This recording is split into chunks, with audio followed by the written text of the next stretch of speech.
오늘 말씀의 제목입니다. 주님을 기다리는 사람. 한번 같이 하겠습니다. 주님을 기다리는 사람. 주님을 기다리는 사람. 우리가 대림절 오늘 세 번째 주일입니다. 여러분 지난 한 주간 동안 어떤 기다림 가운데 여러분 한 주간을 보내셨습니까? 지난 주 중에 생일을 맞은 사람은 아마 그 생일의 날이 그렇게 기다려졌을 수도 있습니다. 어떤 좋은 사람과 약속을 한 사람은 그 약속의 그날 약속의 그 시간이 그렇게 기다려졌을 수도 있습니다. 직장인들 가운데 월급을 받는 날이 아마 지난 주일이었다라고 주중이었다라고 그러면 아마 지난 주중 그 월급 받는 그 날이 그렇게 기다려졌을 수도 있습니다. 우리는 한 주간 동안 어떤 기다림 가운데 한 주간을 보냈습니다. 그런데 그 기다림이 정말 하나님께서 우리에게 말씀하시는 그 기다림과 어떠한 관계가 있으셨습니다. 우리가 하늘을 잃어버리고 땅만 바라보며 사는 사람만큼 어리석은 사람은 없습니다. 바울은 말했습니다. 너희가 그리스도와 함께 다시 살리심을 받았으면 위의 것을 찾으라. 위의 것을 생각하고 땅의 것을 생각하지 말라. 골로새 3장 1절 3장 13절 14절 말씀 보면 뒤에 있는 것은 잃어버리고 앞에 있는 것을 찾으려고 표대를 향하여 그리스도 예수 안에서 하나님이 위에서 부르신 부름의 상을 위하여 달려갑니다. 그럼 부름의 상을, 부르심의 상을 얻기 위해서 뒤에 것을 잃어버리고 앞에 것을 잡으려고 달려가는 그 삶이 우리의 삶이어야 됩니다.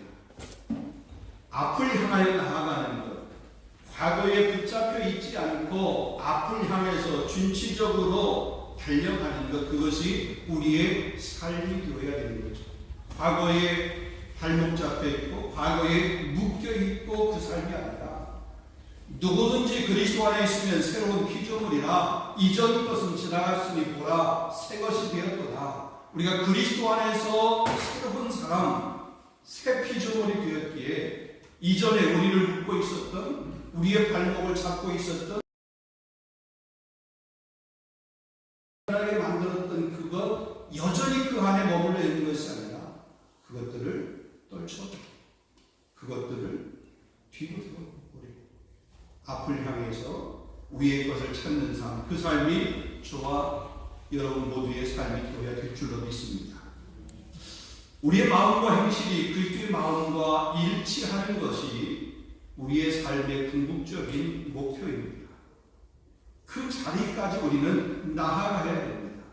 그러한 자리에 우리가 도달해야 되고 거기에 가기까지 우리의 발걸음을 결코 멈춰서는 안 됩니다. 그런데 그곳에 도달하기 위해서는 수없이 많은 환난, 고난, 어려움, 혹은 실패, 좌절,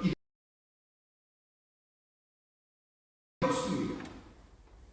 그래서 그 같은 것들을 통해서 우리가 뭐냐면 인내를 배우게 됩니다. 그 난관을 통해서, 그 난관 가운데서도, 그 힘든 가운데서도 내 삶을 붙들고 계시는, 나를 향해서 하나님께서 주목하고 계시는 하나님의 그 눈동자와 하나님의 그 손길을 우리가 깨닫게 됩니다.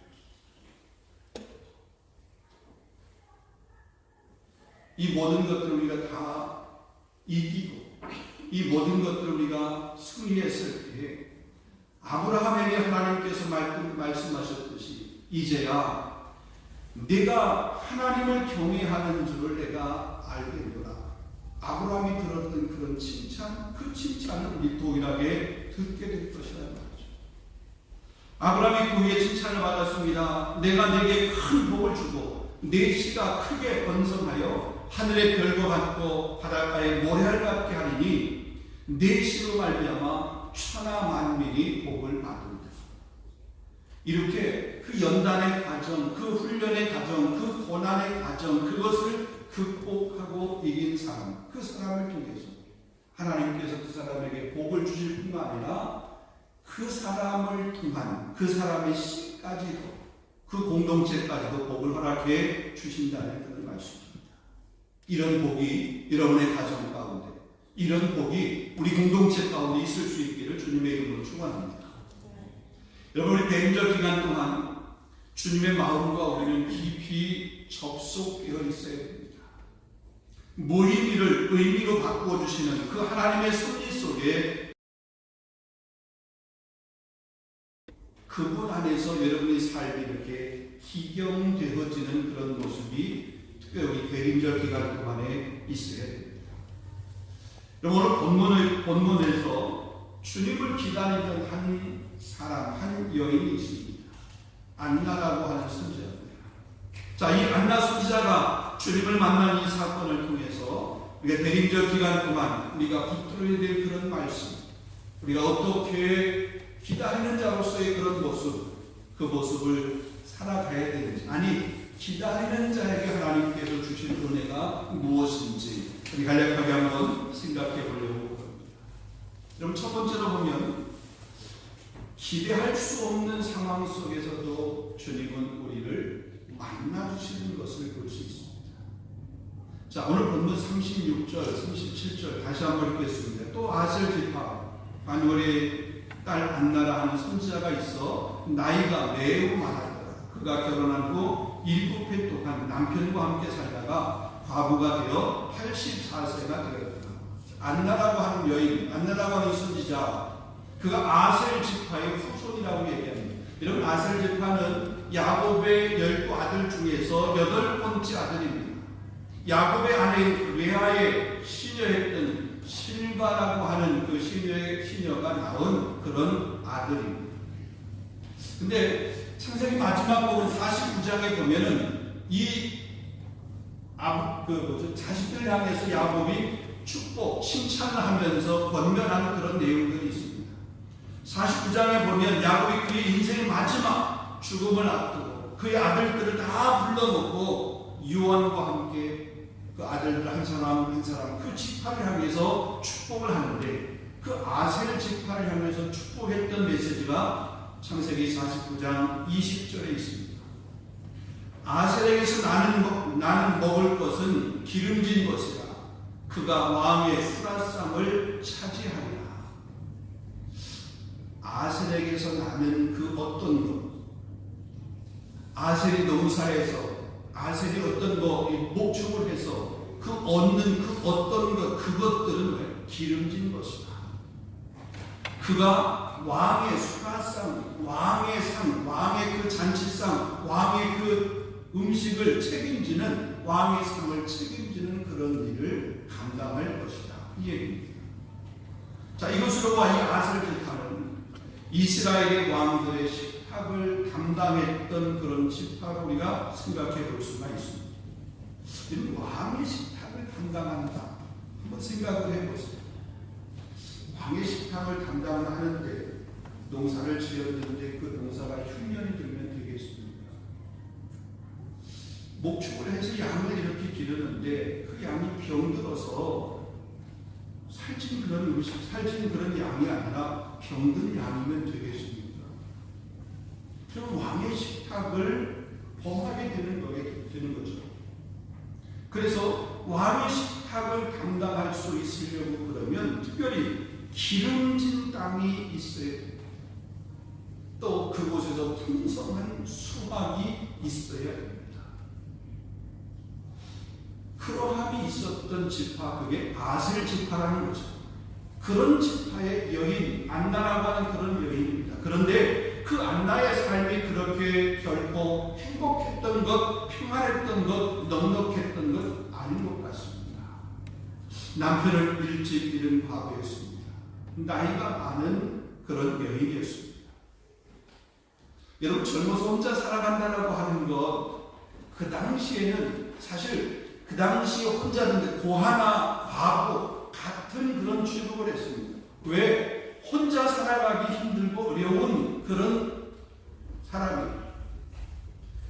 근데 그 많은 시간들을 이 사람은 혼자 살아간다.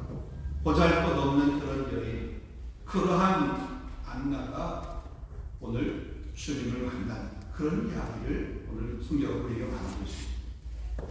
오늘 가만히 보면 바울은 예수님을 믿는 사람들을 잡아 예수 믿는 사람들을 잡아 죽이기 위해서 다메섹으로 가는 그 도중에 주님의 음성을 듣고 주님을 만나서 평생 복음을 위해서 그의 삶을 드리는 그런 복음 전도자로서 삶을 살아갔습니다. 너무나 아이러니하지 않습니까? 주님을 만나려고 주님을 찾고 주님을 구하고 주님 만나기 위해서 몸부림치셨던 그런 사람이 아닙니다. 주님을 믿는 사람들, 복음 앞에 서 있는 사람들, 교회 공동체에서 열심을 다하여 섬기는 그런 사람들을 잡기 위해서 달려가는 사람이었습니다. 예수님 앞에 서 있는 사람들을 결코 눈으로 볼 수 없는 사람이었죠.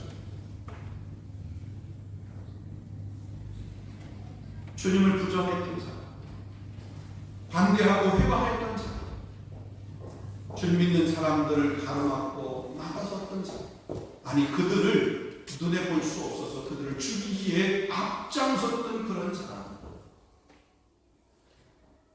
그런 사람이 주님을 만난 거예요. 전혀 예상하지 못한 순간, 전혀 기대하지 않았던 그런 순간, 주님은 그 순간에 그 바울을 만나주셨습니다. 바울을 찾아오셨잖아요. 그리고 그를 회복시켜 주셨고 그에게 미션.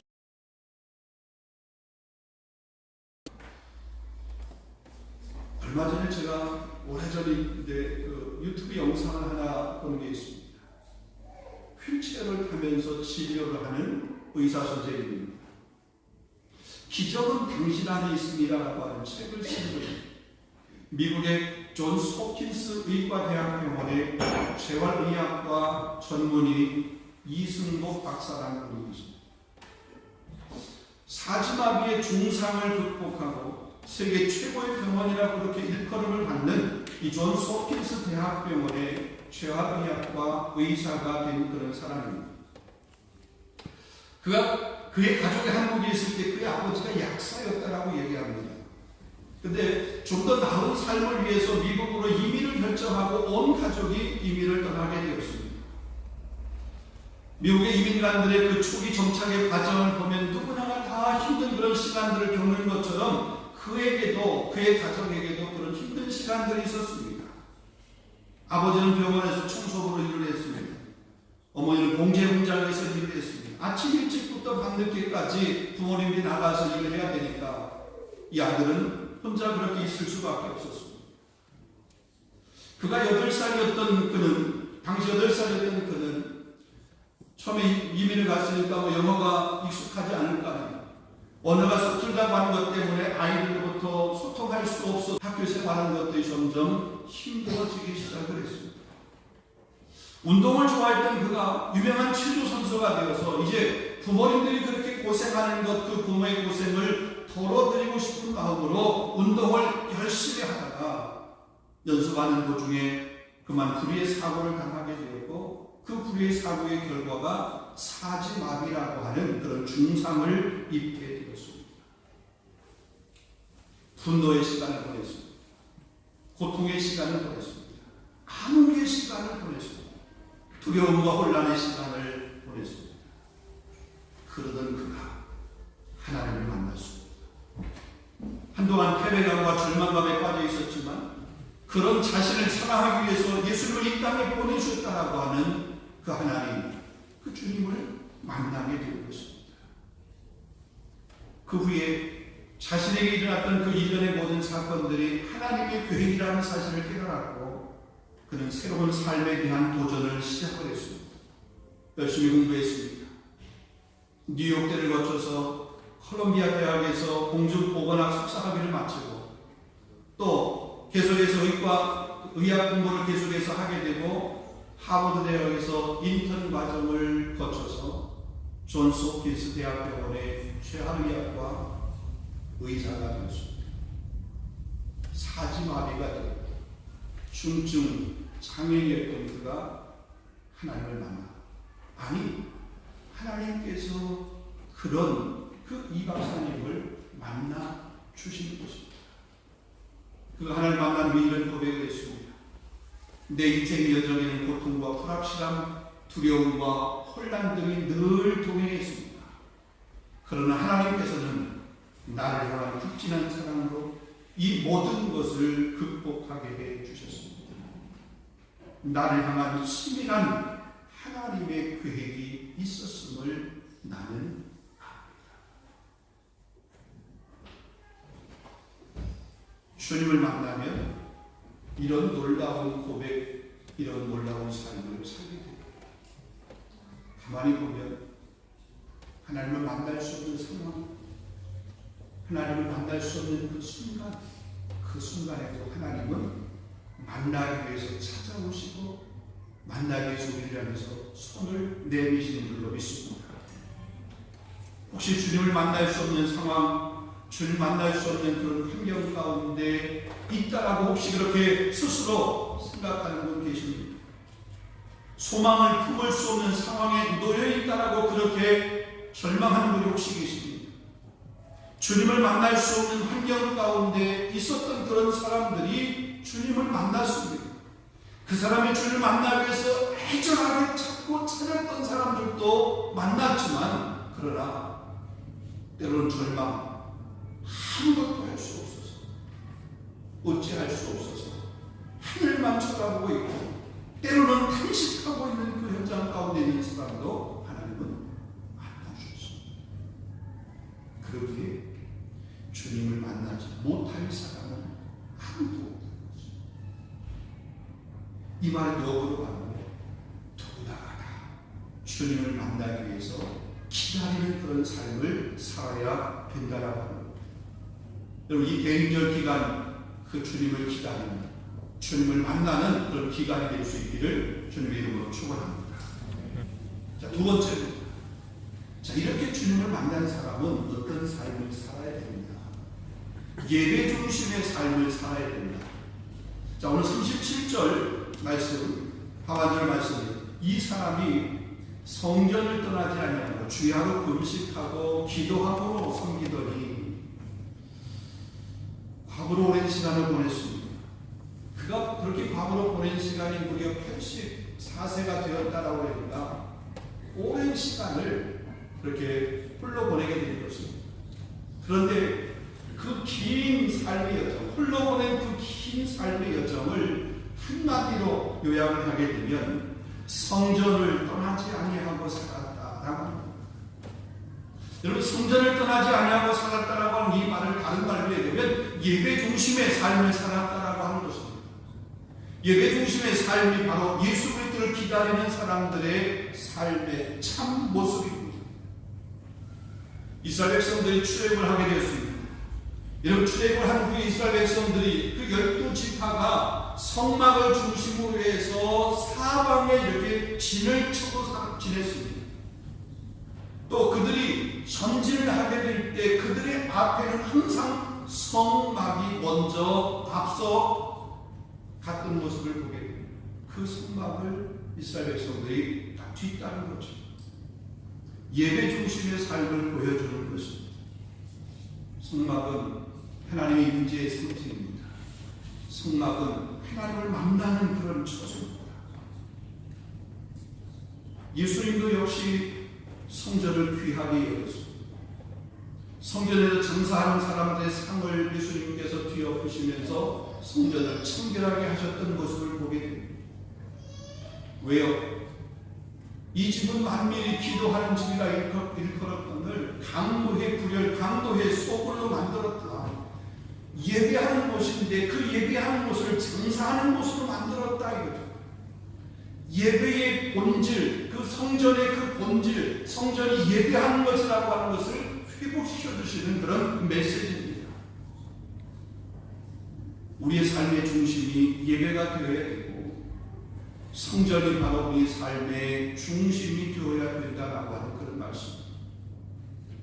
모든 일정이 예배 중심으로 계획하고 예배 중심으로 설계되어야 됩니다.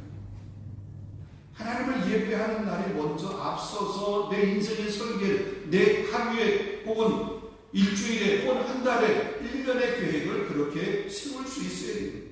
예배와 다른 그 어떤 것과 바꿀 수 없는 그런 믿음의 결단들이 있어야 되는 거죠. 얼마 안 있으면 바캉스를 또 시작을 하게 돼요. 프랑스에 우리가 보내면서 늘 알지만 바캉스는 우리의 삶에, 우리 프랑스 생활에서 결코 놓칠 수 없는 중요한 일입니다. 좀 더 과장을 하면, 좀 더 심하게는 바캉스를 중심으로 프랑스 분들이 생활을 계획한다 라고 그렇게 말씀도 하시는 분이 계십니다. 그게 시대 정신이고, 그게 우리가 생활하고 있는 이 프랑스의 삶일지라 우리는 그보다 더 앞서 예배가 우선하고 예배를 우선해서 계획해야 될 줄로 믿습니다.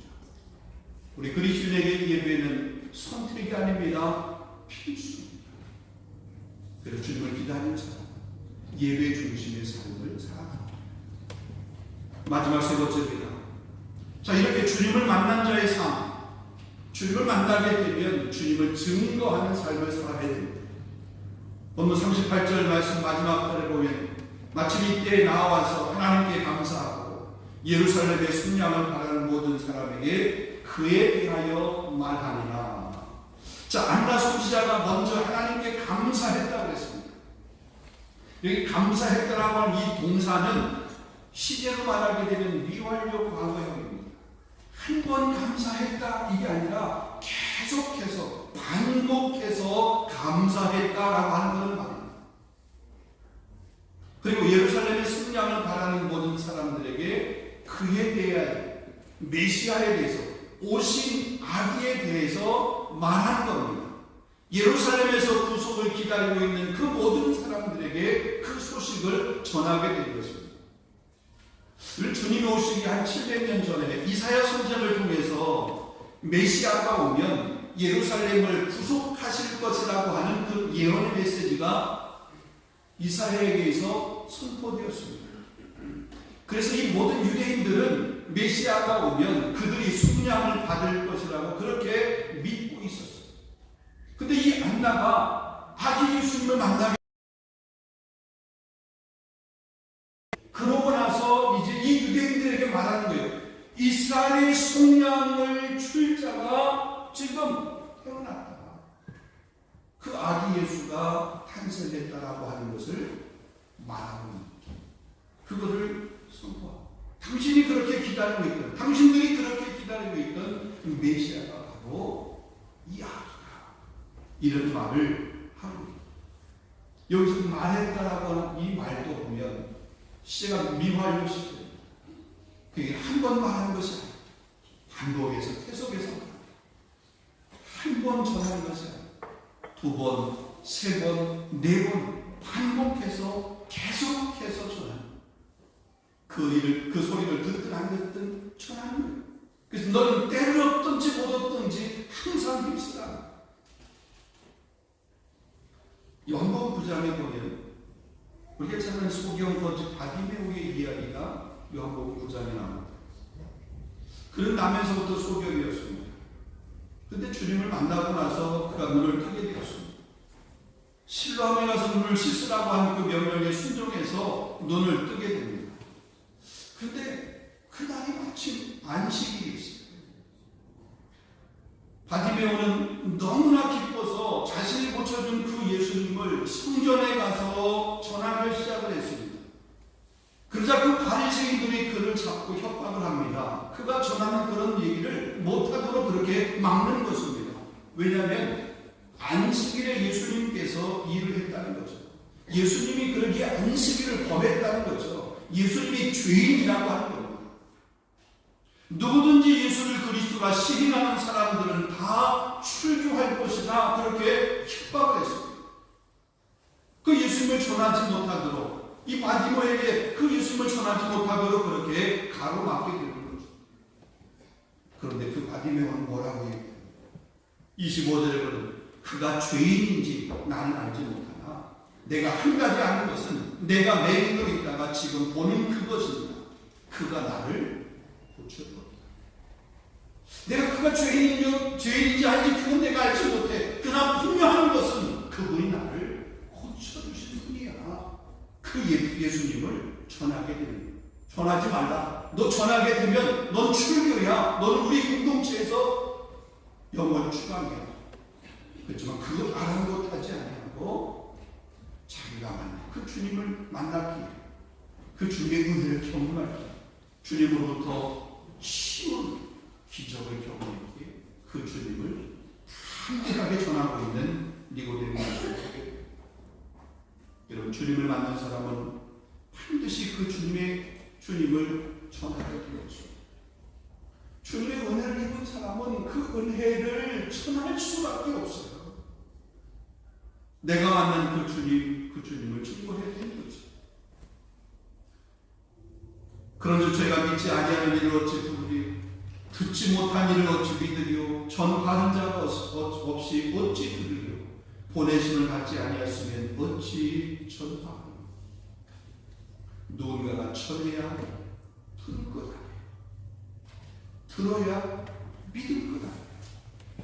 누군가를 믿게 하기 위해서 전하는 자의 사명을 감당해야 됩니다. 만약에 우리가 전하지 않는다면, 내가 전하는 자의 삶을 살지 않는다라고 그러면 내가 정말로 주님을 만난 사람인가? 내가 정말로 주님의 은혜를 경험한 사람인가? 한번 내 자신에 대해서 진지하게 한번 고민을 해봐야 돼요. 내 입술로, 내 삶으로 주님을 증거하지 못하는 그런 이유가 뭘까? 왜 내가 주님을 증거하지 못하는 그런 사람인가? 내가 만난 그 주님이 참 주님인가?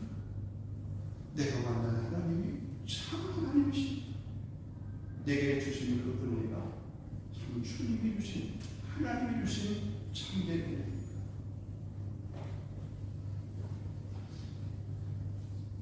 주님을 당당하게 전할 수 있는, 여러분의 삶을 통해서 주님을 간증으로 그렇게 증거할 수 있는 그런 믿음의 주인공이 될 수 있기를 주님의 이름으로 축원합니다. 말씀을 맺으려고 합니다. 주님은 우리가 만날 수 없는 상황에서도 우리에게 찾아오시고 우리를 만나주십니다. 주님이 우리를 향해서 찾아오십니다. 우리에게 손 내밀으십니다.